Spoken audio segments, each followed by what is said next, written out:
ওসমান হাদি নামের বন্ধুটার সাথে কোনোদিন মোলাকাত হয় নাই। ও আল্লাহ, কিন্তু একটা পশু কেউ যদি আক্রমণ করে পশুর উপরে সহ্য করা যায় না, আর সেখানে একটা তাজা প্রাণ চলে যাবে। আয় আল্লাহ, এটা অন্তরকে মানানো যায় না। আয় আল্লাহ তাআলা, আপনার কুদরতের ফয়সালা। আয় আল্লাহ, আজকে শুনলাম তিনি দুনিয়াতে জিন্দা নাই। আয় আল্লাহ, তাকে শাহাদাতের মর্যাদা দান করেন। এরকম আমার কলিজার যত যুবক, তাদের নিরাপত্তার জন্য আপনি কুদরতের দরজা খুলে দেন রে আল্লাহ। আমার যুবকদেরকে দিনের খাদেম বানায় দেন।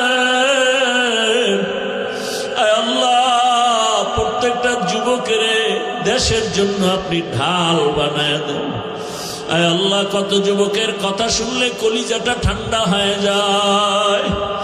আমরা দিনের কাজ করি, দেশের কাজ করি, জনগণের পেছনে খেদমত করি এক লাইনে, আর আমার যুবক বাবারা কিছু আছে তারা ভিন্ন লাইনেই দেশের জন্য কাজ করে, জনগণের জন্য কাজ করে।